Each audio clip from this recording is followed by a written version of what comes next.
Իրանի հետ ասացի, որ երկու թեմա ունեինք, առաջինը այդ Իրան Միացյալ Նահանգներ, ինչ կլինի, եւ երկրորդը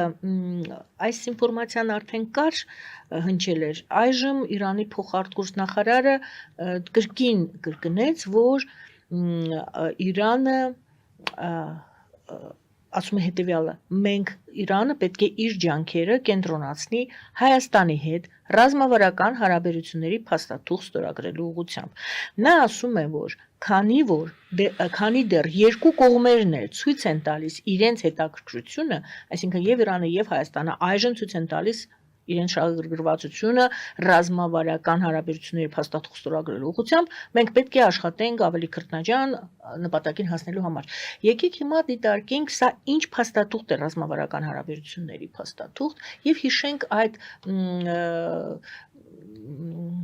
ուսումնական վարժությունները, որ արեցին ռազմական, հա, յուրաքանչյուրը իր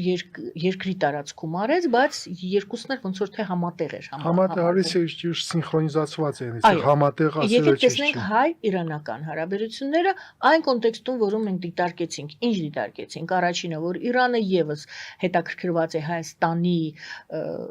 այդ պայքարի մեջ է, Ռուսաստան, Թուրքիա, Իրան, դուք ասացիք, այդ երեք ուժերը Հայաստանը իրենց համար հետաքրքիր տարածք է, եւ երկրորդը, երբ որ մենք խոսեցինք այն մասին, որ Իսրայելի եւ Միացյալ Նահանգների հնարավոր ագրեսիայի դեպքում Ադրբեջանը եւ Թուրքիան հակաիրանական են լինելու։ Հիմա դիտարկենք, տեսնենք իդեմս Հայաստանի Իրանը ինչ երկիր է տեսնում։ Եվ Հայաստանը իդեմս Իրանի ինչ է։ Փաստորեն պատասխանել եք արդեն հարցին, Գայանը, ես կարող եմ չխոսալ դաժե։ Այն վիճակում, որը մենք այսօր ունենք, Հայաստանը պիտի սպասի։ Պետք չէ ոչ մեկ հետ ստորագրել ինչ-որ ռազմավարական թուղթ Իրանի հետ։ Պետք է սպասել, տեսնել Իրանի նկատմամբ ինչ որոշում է ընդունելիս։ Խաղաղ ճանապարհ, թե պատերազմի ժամանակ, այդ ժամանակ Հայաստանը կողմնորոշվի։ Ավելին Հայաստանը պիտի ստորագրի մի քանի ռազմավարական փաստաթղթեր եւ կազմակերպի ռազմավարական հարաբերություններ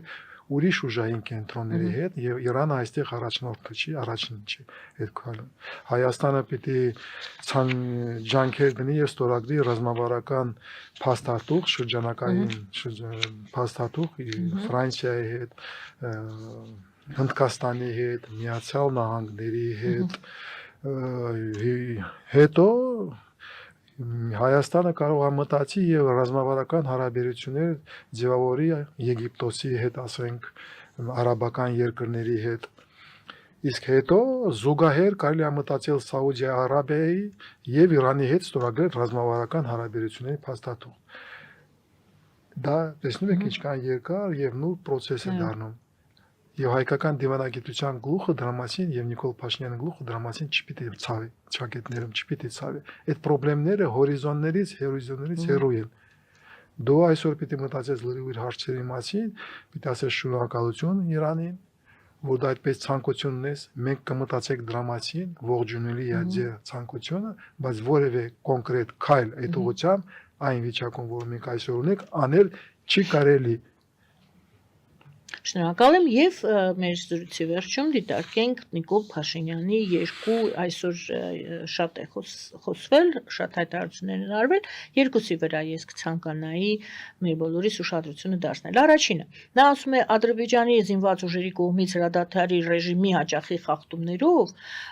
դրա մասին է մեղադրում Ադրբեջանը մեղադրում է Հայաստանին եւ Հայաստանից էլ ասում են, որ Ադրբեջանից են կրակում, բայց նա ասում է հետեւյալը.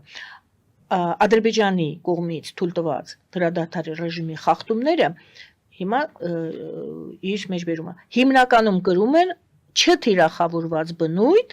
չնայած վերջին 1 ամսվա ընթացքում Սյունիքի մարզի Խնածաղ գյուղի թիրախավորման 2 կոնկրետ դեպք է արձանագրվել։ Առաջինը, ինչպես կարելի է ձևակերպել այդ խախտումները չթիրախավորված, եթե դուք ունեք արդեն թիրախավորումներ, Առաջինը դա է, որի վրա ուշադրություն դարձեցի եւ հիմա մենք ընդհանուրի մեջ դա կդիտարկենք եւ երկրորդը վարչապետն ասում է որոշ վերլուծաբաններ, վերլուծություններ ասում են, որ սպասում է ռազմական էսկալացիա եւ ասում է պատերազմի որևէ հիմնավորում չկա, հիմնավորման մասին է խոսքը։ Եվ շարունակում է.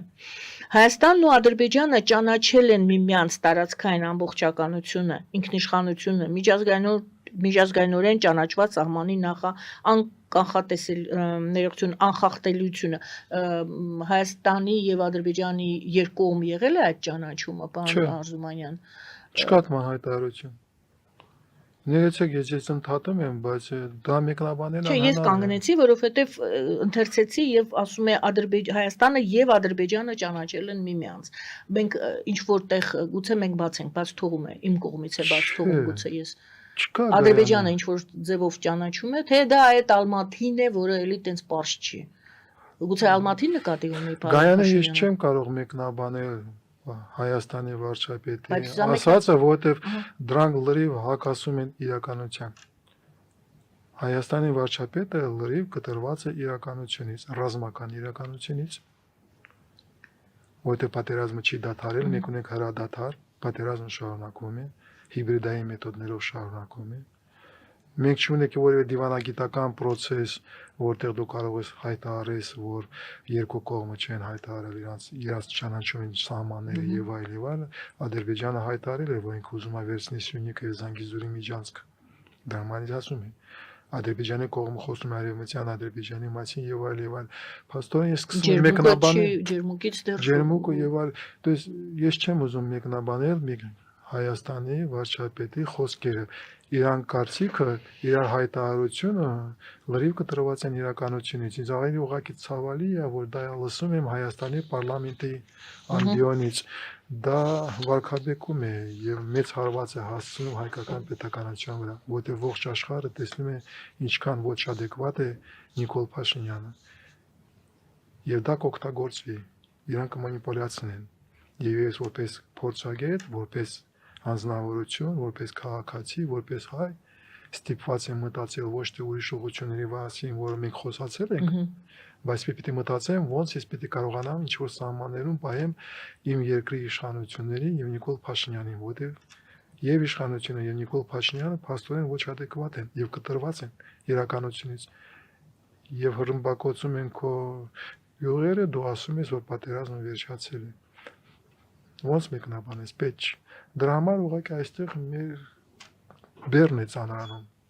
Գայանը եւ հույսով եմ, որ հայ ազգը կկարողանա հաղթահարել այդ խնդրումը 2026 թվականին մենք պարտավոր է գտնենք ուրիշ լուծում, որտեղ չկա Նիկոլ Փաշինյան, Ռոբերտ Քոչարյան, Սերժ Սարգսյան, Լևոն Տեր-Պետրոսյան։ Եկեք մտածեք դրա մասին որպես պատասխան։ Ուրիշ պատասխան, ուրիշ երկ այստեղից ես չեմ տեսնում։ Ես շատ շնորհակալ եմ, պարոն Արզումանյան, այսօրվա զրույցի համար։